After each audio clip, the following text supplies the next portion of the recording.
خلونا سوا نحضر أطيب كوكيز بدقيقة واحدة بالميكروويف. كانت جاهزة وريحتها بتشهي. تابعوني للآخر لتعرفوا كيف حصلنا على نفس قوام الكوكيز يلي بنعمله بالميكروويف بطريقة كتير سهلة ولا أطيب من هيك. أول شي عندي هون زبدة دايبة، رح حطها بالجاط يلي رح نخلط فيه، ورح اضيف فوقه السكر البني يلي هو اساس النجاح الكوكيز، السكر البني، وهضيف معه كمان الحليب السائل، ورح حرك هالخليط كتير منيح لحد ما يصيروا عنا متجانسين منيح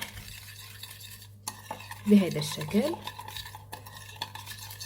هلأ رح اضيف عليهم، عندي هون طحين، رح حط فوقه عندي هون رشة ملح ورشة بيكنج صودا، رح ضيفهم فوق الملح.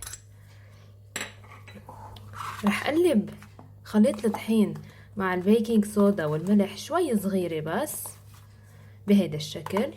هلأ رح اخد هيدا الخليط ورح ضيف،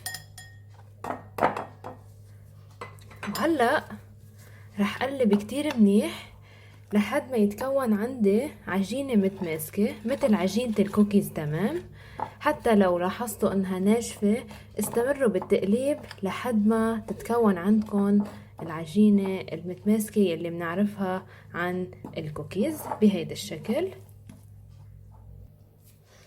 بس تصير عنا العجينة نقدر نتحكم فيها بهيدا الشكل ونشكلها مثل ما بدنا، بتكون صارت عجينة الكوكيز عنا اياها جاهزة. رح ضيف عندي هون قطع شوكولا، طبعا اذا عندكم شوكليت شيبس كمان فيكن تشكلوها مثل ما بدكم، تحطوا اللي بدكم اياه. هلا رح استعمل ايدي لانه بدي كل قطع الشوكولا تفوت بعجينة الكوكيز مثل الكوكيز العادي يلي نشتريها او حتى منحضرها بالفرن نفس الطريقة.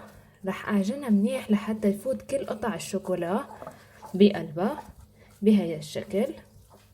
هلا صارت عجينة الكوكيز عنا جاهزة لحتى تفوت على الميكروويف. رح اعملها بشكل الكوكيز المعروف، وطبعا هيدي النوع من الكوكيز يلي عم نحضره سوا اليوم بتعطينا حجم كبير، يعني ممكن تكفي شخصين، لانه بعد رح تفلش شوي صغيرة بالميكروويف بس طعمتها كتير طيبة.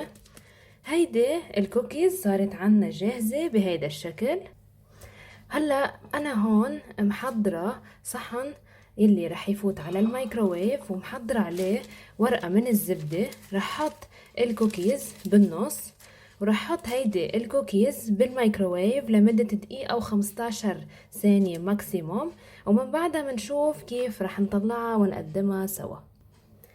ومن بعد ما طلعنا الكوكيز من الميكروويف شايفين قديش فيها شوكولا، ساح الشوكولا كلياته، والكوكيز صارت عنا جاهزة. طبعا هيدي رح نتركها ترتاح على القليلة 10 دقايق لأنه بتكون سخنة وبتكون طرية كتير لأن فيها سكر بني.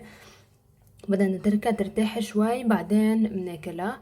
وبعدين اذا حبيتوا الفيديو لليوم بتمنى تعملوا سبسكرايب ولايك، واذا عندكم اي تعليق كثير بهمني اعرفه، وانا بشوفكم بوصفة بعد اطيب واطيب. ميرسي.